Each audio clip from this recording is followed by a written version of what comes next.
ಈ ದಿನ ಭೂಲೋಕ ಸಂಚಾರಕ್ಕೆ ಸಾಕ್ಷಾತ್ ಮಹಾಲಕ್ಷ್ಮಿ ದೇವಿಯು ಬರುತ್ತಾಳೆ. ಈ ದಿನ ರಾತ್ರಿ ಸಮಯದಲ್ಲಿ ಮನೆಯ ಸದಸ್ಯರೆಲ್ಲ ಸೇರಿ ಯಾವ ಕೆಲಸ ಮಾಡಿದರೆ ವರ್ಷ ಪೂರ್ತಿ ಹಣದ ಜಯ, ಆರೋಗ್ಯ, ಐಶ್ವರ್ಯ, ನೆಮ್ಮದಿ ಪ್ರಾಪ್ತಿಯಾಗುತ್ತದೆ. ಈ ದಿನ ಲಕ್ಷ್ಮಿ ಪೂಜೆ ಸಂಕಲ್ಪ ಹೇಗಿರಬೇಕೆಂದು ಇವತ್ತಿನ ಈ ವಿಡಿಯೋದಲ್ಲಿ ಸಂಪೂರ್ಣವಾಗಿ ತಿಳಿಸಿಕೊಡ್ತೀನಿ. ಈ ದಿನ ಮನೆಯ ಮುಖ್ಯ ದ್ವಾರಕ್ಕೆ ಈ ಒಂದು ವಸ್ತುವನ್ನು ಕಟ್ಟಿದರೆ ವರ್ಷ ಪೂರ್ತಿ ಮನೆಗೆ ಸಂಪೂರ್ಣ ಗುರುಬಲ, ಅಖಂಡ ಯಶಸ್ಸು, ನಿರಂತರ ಧನಾಗಮನವಾಗುತ್ತದೆ.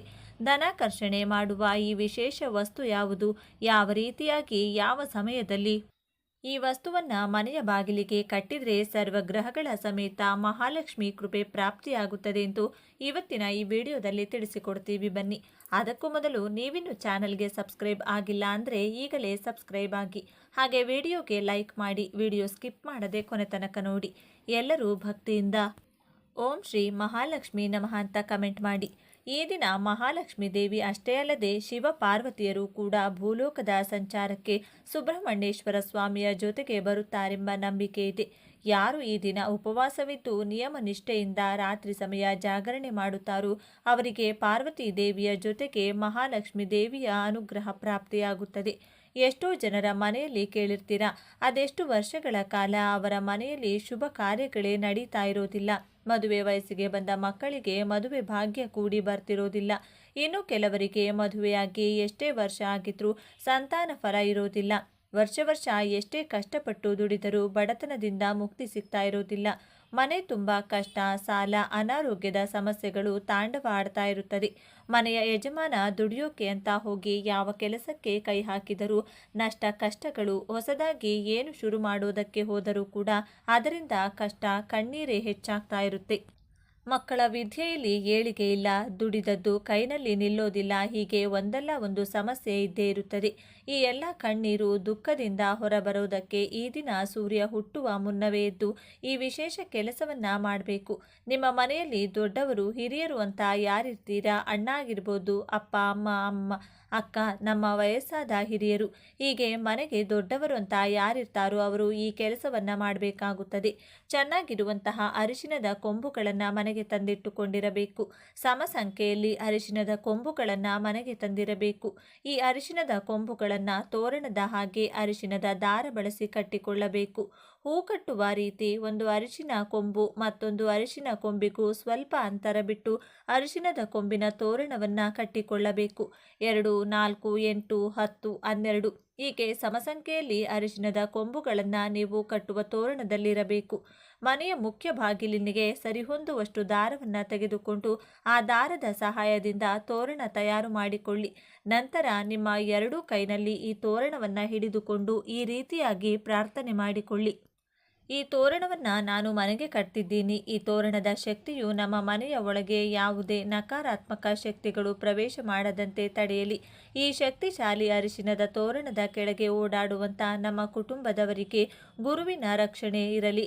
ಸರ್ವಕಾಲಕ್ಕೂ ಸರ್ವ ವಿಧವಾದ ಯಶಸ್ಸು ಸಿಗಲಿ. ಮನೆಯ ಯಜಮಾನ, ಯಜಮಾನಿ ಮಾಡುವ ಕೆಲಸಗಳಿಂದ ಮನೆಯ ಏಳಿಗೆ ಶೀಘ್ರವಾಗಿ ಆಗಲಿ. ಮಾಟಮಂತ್ರ, ಅಕ್ಕಪಕ್ಕದವರ ದೃಷ್ಟಿ, ನರದೃಷ್ಟಿ, ನರದೋಷಗಳಂಥ ಕಠಿಣ ಶಕ್ತಿಗಳು ನಮಗೆ ತಾಕದಂತೆ ನಶಿಸಿ ಹೋಗಲಿ. ಶತ್ರುಗಳ ಕಣ್ಣು ನಮ್ಮ ಮೇಲೆ ಬೀಳದಿರಲಿ ಎಂದು ನಿಮ್ಮ ಇಷ್ಟ ದೇವರ ಹೆಸರು ಮಹಾಲಕ್ಷ್ಮಿ ದೇವಿಯಾಗೂ ಗುರುವಿನ ಹೆಸರನ್ನ ಹೇಳಿಕೊಳ್ತಾ ನಮಸ್ಕಾರ ಮಾಡಿಕೊಳ್ಬೇಕು. ಇದಾದ ನಂತರ ಈ ಅರಿಶಿನದ ಕೊಂಬಿನ ತೋರಣವನ್ನು ಮನೆ ಬಾಗಿಲಿಗೆ ಕಟ್ಟಬೇಕು. ಈ ಅರಿಶಿನದ ತೋರಣವನ್ನು ಎಷ್ಟು ದಿನ ಬೇಕಾದರೂ ನಿಮ್ಮ ಮನೆಯ ಬಾಗಿಲಿನಲ್ಲಿಯೇ ಬಿಡಬಹುದು. ತಾನಾಗಿಯೇ ಈ ತೋರಣ ಒಣಗಿದರೆ ಅಥವಾ ಬಾಗಿಲಿನಿಂದ ಬಿದ್ದರೆ ಆಗ ನಿಮ್ಮ ಮನೆಗೆ ಸಮೀಪವಿರುವ ಯಾವುದಾದರೂ ಮರಗಿಡಗಳು ಅಥವಾ ದೈವ ವೃಕ್ಷಗಳ ಬುಡಕ್ಕೆ ಹಾಕಿ ಬರಬೇಕು. ಈ ತೋರಣವನ್ನು ಕೇವಲ ಮನೆಯ ಮುಖ್ಯ ಬಾಗಿಲಿಗೆ ಅಷ್ಟೇ ಅಲ್ಲದೆ ನಿಮ್ಮ ಮನೆಯ ದೇವರ ಕೋಣೆಗೂ ಕೂಡ ಕಟ್ಟಿಕೊಳ್ಳಬಹುದು. ಸಾಧ್ಯವಾದರೆ 2 ಅರಿಶಿನ ಕೊಂಬಿನ ತೋರಣವನ್ನು ತಯಾರು ಮಾಡಿಕೊಂಡು ಎರಡೂ ಕಡೆಗೂ ಕೂಡ ಕಟ್ಟಿಕೊಳ್ಳಿ. ಈ ತೋರಣದ ಶಕ್ತಿ ಯಾವ ರೀತಿಯಾಗಿ ಕೆಲಸ ಮಾಡುತ್ತೆ ಎಂದು ನಿಮ್ಮ ಅನುಭವಕ್ಕೆ ಬರುತ್ತದೆ. ಮನೆಗೆ ಶುಭ ಫಲಗಳನ್ನು ತರುವ ಈ ಅರಿಶಿನದ ತೋರಣವು ವೈಜ್ಞಾನಿಕವಾಗಿಯೂ ಕೂಡ ಮನೆಗೆ ಕ್ರಿಮಿಕೀಟಗಳು ಪ್ರವೇಶಿಸದಂತೆ ತಡೆಯುತ್ತದೆ. ಶಾಸ್ತ್ರದ ರೀತಿಯಲ್ಲೂ ವೈಜ್ಞಾನಿಕ ರೀತಿಯಲ್ಲೂ ಮನೆಗೆ ಈ ತೋರಣದಿಂದ ಖಂಡಿತವಾಗಿಯೂ ಲಾಭವಿದೆ.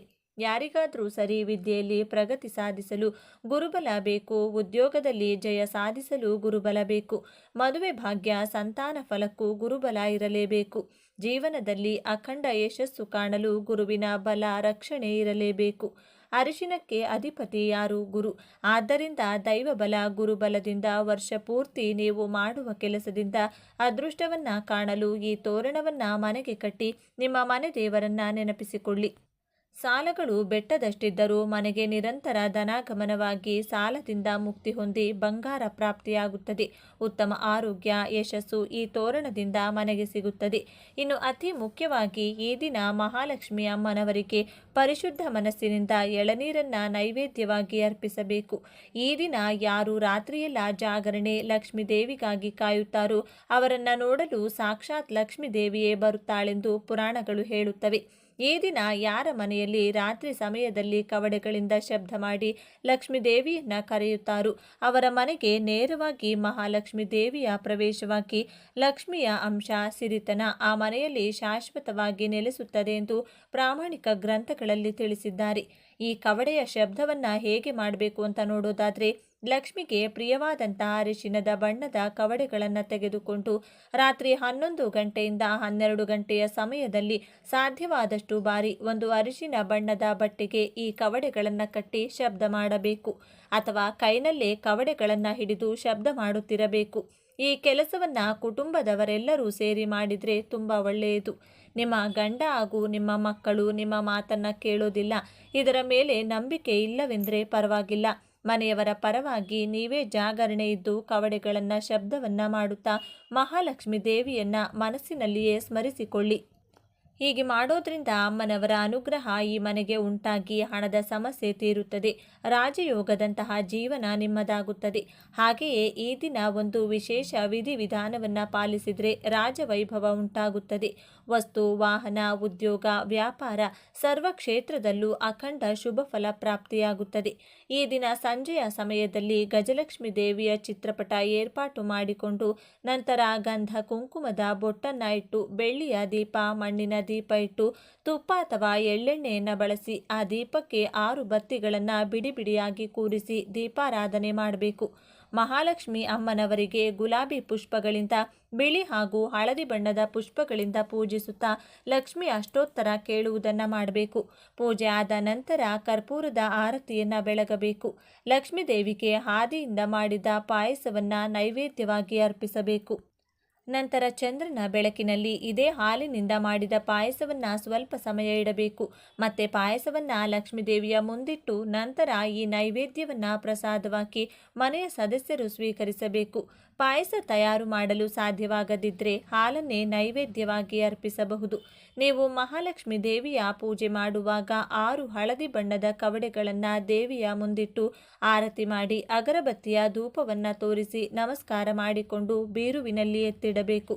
ಕವಡೆಯ ಶಬ್ದ ಮಾಡಲು ಬೇರೆ ಕವಡೆಗಳನ್ನು ಬಳಸಿಕೊಳ್ಳಬೇಕು. ಯಾರು ಈ ದಿನ ಭಕ್ತಿಯಿಂದ ಲಕ್ಷ್ಮಿ ಪೂಜೆ ಮಾಡುತ್ತಾರೋ, ಇಂದ್ರನ ಸ್ಮರಣೆಯನ್ನ ಮಾಡಿಕೊಳ್ಳುತ್ತಾರೋ ಅವರಿಗೆ ಅಶ್ವಿನಿ ದೇವತೆಗಳ ಅನುಗ್ರಹ ಕೂಡ ಪ್ರಾಪ್ತಿಯಾಗುತ್ತದೆ. ದೀರ್ಘಕಾಲದ ಅನಾರೋಗ್ಯದ ಸಮಸ್ಯೆಗಳು ದೂರವಾಗಿ ಆರೋಗ್ಯವಂತರಾಗ್ತೀರಾ. ಅಶ್ವಿನಿ ದೇವತೆಗಳ ಅನುಗ್ರಹದಿಂದ ನಿಮ್ಮ ಉದ್ಯೋಗ, ವಿದ್ಯೆ, ಕಂಕಣ, ಸಂತಾನ, ಭೂಮಿ, ಮನೆ, ಹಣಕಾಸಿನ ಯಾವುದೇ ಕೋರಿಕೆಗಳಿದ್ದರೂ ಶೀಘ್ರವಾಗಿ ನೆರವೇರುತ್ತದೆ.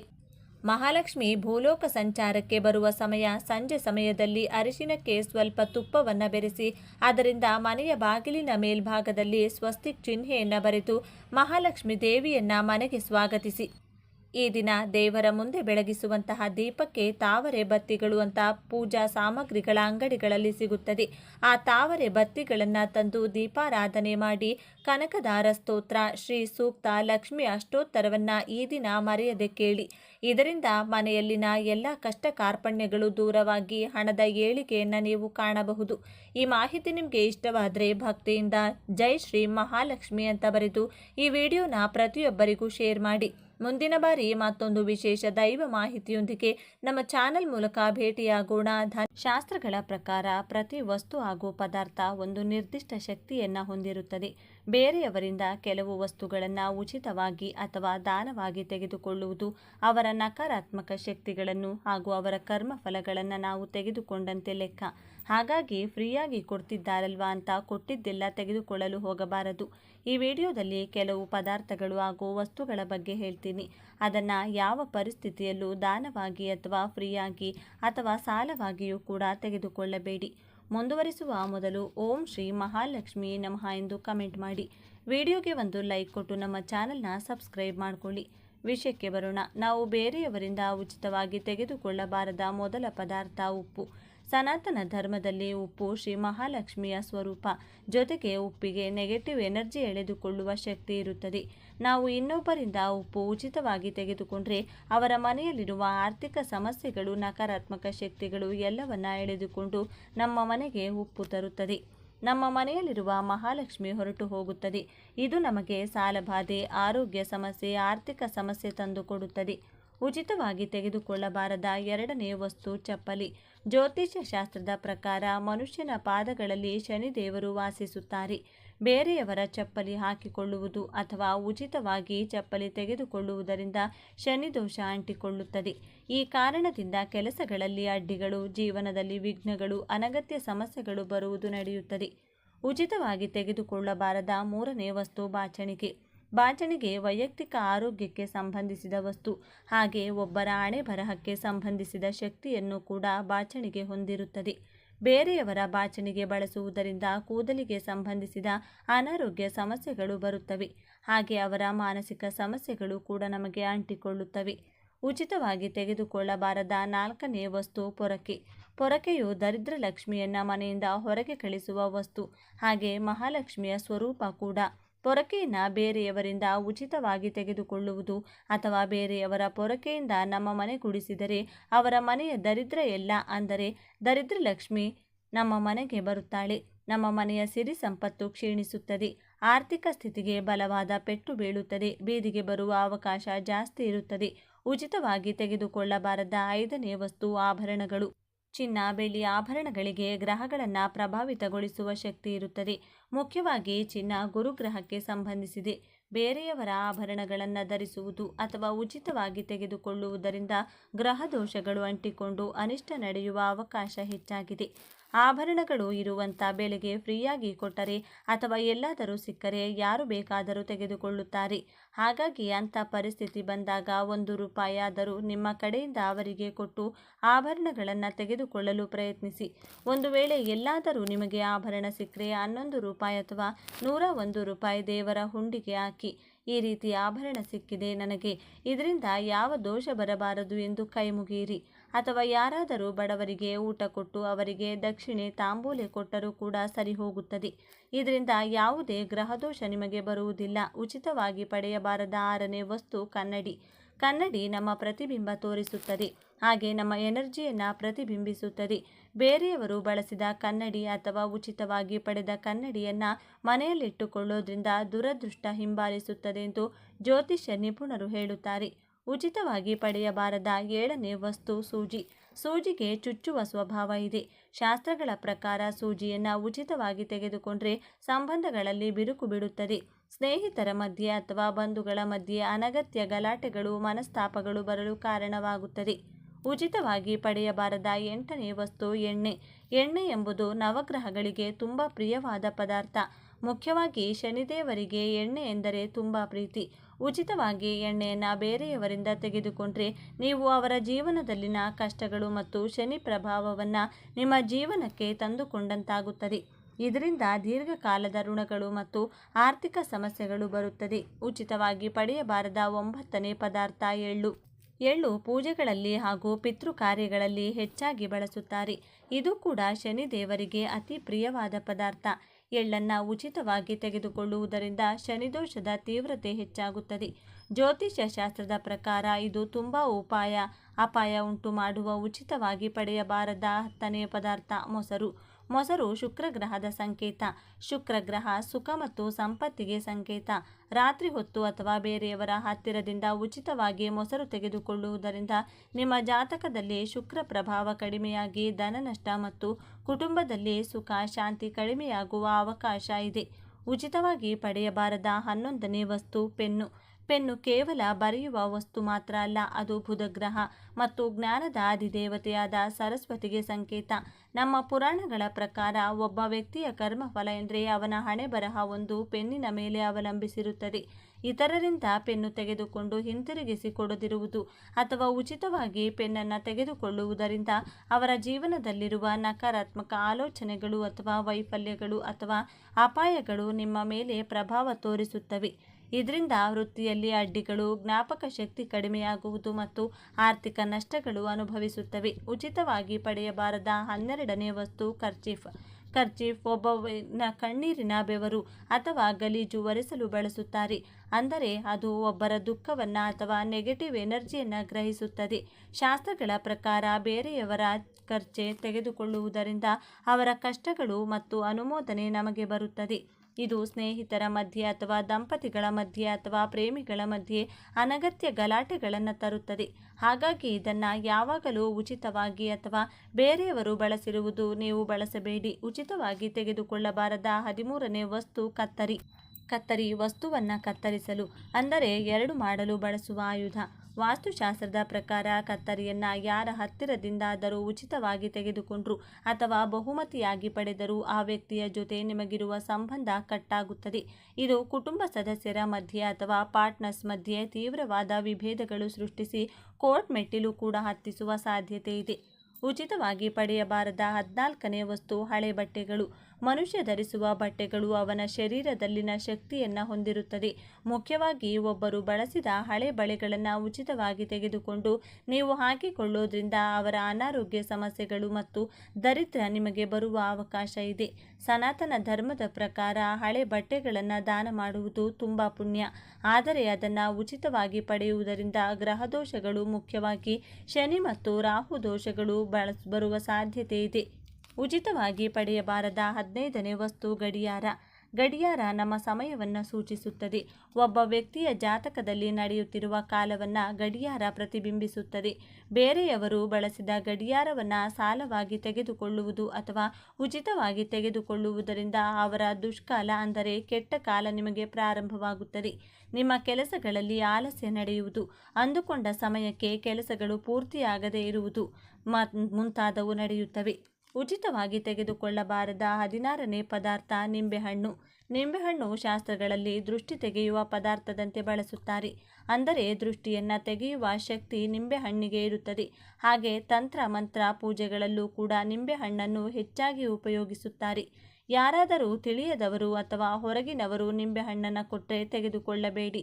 ಇದರಿಂದ ಬೇರೆಯವರ ಕಣ್ಣು ದೃಷ್ಟಿ ಅಥವಾ ಅವರು ತೊಲಗಿಸಿಕೊಳ್ಳಬೇಕು ಅಂದುಕೊಂಡಿರುವ ನಕಾರಾತ್ಮಕ ಶಕ್ತಿ ನಿಮ್ಮ ಮನೆಗೆ ಬರುವ ಅಪಾಯ ಇದೆ. ಉಚಿತವಾಗಿ ಪಡೆಯಬಾರದ 17ನೇ ಪದಾರ್ಥ ಬೆಲ್ಲ. ಸೂರ್ಯಗ್ರಹಕ್ಕೆ ಸಂಬಂಧಿಸಿದ ಜ್ಯೋತಿಷ್ಯ ಶಾಸ್ತ್ರದ ಪ್ರಕಾರ ಸೂರ್ಯಗ್ರಹ ಮರ್ಯಾದೆ ಮತ್ತು ಆರೋಗ್ಯಕ್ಕೆ ಕಾರಕ. ಬೆಲ್ಲವನ್ನು ಉಚಿತವಾಗಿ ತೆಗೆದುಕೊಳ್ಳೋದ್ರಿಂದ ಸಮಾಜದಲ್ಲಿ ನಿಮ್ಮ ಗೌರವ ಕಡಿಮೆಯಾಗುವ ಸಾಧ್ಯತೆ ಇದೆ. ತಂದೆಯ ಜೊತೆಗೆ ಅಥವಾ ತಂದೆಯ ಸಮಾನರ ಜೊತೆಗೆ ಗಲಾಟೆ ಬರುವ ಸಾಧ್ಯತೆ ಇದೆ ಎಂದು ಧರ್ಮಶಾಸ್ತ್ರಗಳು ಹೇಳುತ್ತವೆ. ಉಚಿತವಾಗಿ ತೆಗೆದುಕೊಳ್ಳಬಾರದ 18ನೇ ವಸ್ತು ಪುಸ್ತಕಗಳು.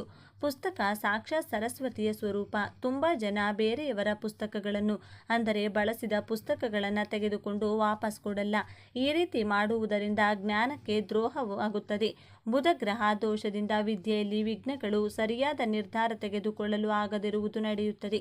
ಜ್ಞಾನವನ್ನು ಹೆಚ್ಚಿಸಿಕೊಳ್ಳುವುದು ಒಳ್ಳೆಯ ವಿಷಯ. ಹಾಗೆ ನೀವು ಬಳಸಿದ ಪುಸ್ತಕಗಳನ್ನು ಬಡವರಿಗೆ ಕೊಟ್ಟರೆ ಅವರಿಗೂ ನಿದ್ದೆ ಬರುತ್ತದೆ. ಆದರೆ ನಿಮ್ಮ ಈ ಒಳ್ಳೆಯ ಕೆಲಸ ಬೇರೆಯವರಿಗೆ ಹಾನಿಯಾಗಬಾರದು. ಹಾಗಾಗಿ ಅವರ ಹತ್ತಿರ 1 ರೂಪಾಯಿಯಾದರೂ ಪಡೆದುಕೊಂಡು ನಿಮ್ಮ ಪುಸ್ತಕಗಳನ್ನು ಅವರಿಗೆ ಕೊಡಿ. ನೀವು ಬೇರೆಯವರ ಪುಸ್ತಕ ತೆಗೆದುಕೊಳ್ಳುವಾಗ ಅವರಿಗೆ 1 ರೂಪಾಯಿ ಅಥವಾ 1 ಲೋಟ ನೀರಾದರೂ ಕೊಡಿ. ಉಚಿತವಾಗಿ ಪಡೆಯಬಾರದು. 19ನೇ ವಸ್ತು ಮಣ್ಣು ಅಥವಾ ಇಟ್ಟಿಗೆ. ಮನೆ ಕಟ್ಟುವಾಗ ಅಥವಾ ಗಿಡಗಳಿಗಾಗಲಿ ನಾವು ಬೇರೆಯವರ ಭೂಮಿಯಿಂದ ಮಣ್ಣು ಅಥವಾ ಅವರ ಅನುಮತಿ ಪಡೆಯದೆ ಇಟ್ಟಿಗೆ ತೆಗೆದುಕೊಳ್ಳುವುದು ಭೂಮಿ ದೋಷ ಉಂಟು ಮಾಡುತ್ತದೆ.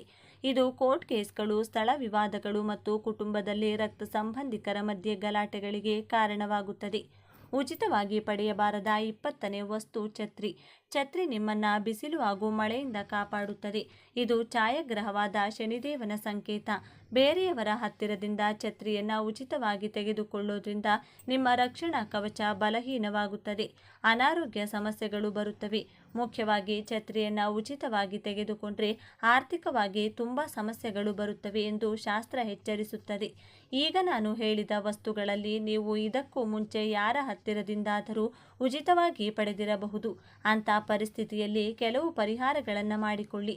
ಇದರಿಂದ ದೋಷ ನಿವಾರಣೆ ನಡೆಯುತ್ತದೆ. ಒಂದು ವೇಳೆ ಅನಗತ್ಯ ಕಾರಣಗಳಿಂದ ಇವುಗಳನ್ನು ತೆಗೆದುಕೊಳ್ಳಬೇಕಾಗಿ ಬಂದರೆ ಅದಕ್ಕೆ ಬದಲಾಗಿ ನೀವು ಅವರಿಗೆ ಯಾವುದಾದರೂ ಚಿಕ್ಕ ವಸ್ತು ಅಥವಾ ₹1 ದಕ್ಷಿಣೆ ಕೊಡುವುದರಿಂದ ಆ ದೋಷ ನಿಮಗೆ ಅಂಟುವುದಿಲ್ಲ. ಒಂದು ವೇಳೆ ಇದಾಗಲೇ ಪಡೆದುಕೊಂಡಿದ್ರೆ ನೀವು ಅದಕ್ಕೆ ಬದಲಾಗಿ ಹುಂಡಿಯಲ್ಲಿ ಸ್ವಲ್ಪ ದುಡ್ಡು ಹಾಕುವುದು ಅಥವಾ ಯಾರಿಗಾದರೂ ಅನ್ನದಾನ ಮಾಡುವುದು ಅಥವಾ ದಕ್ಷಿಣೆ ತಾಂಬೂಲ ಕೊಡುವುದರಿಂದ ಕೂಡ ದೋಷ ಮುಕ್ತಿ ನಡೆಯುತ್ತದೆ. ಹಾಗೆ ನೀವು ದಾನ ಪಡೆದ ವಸ್ತುವನ್ನು ಬೇರೆಯವರಿಗೆ ದಾನ ಮಾಡುವುದರಿಂದ ಕೂಡ ದೋಷ ಮುಕ್ತಿ ನಡೆಯುತ್ತದೆ.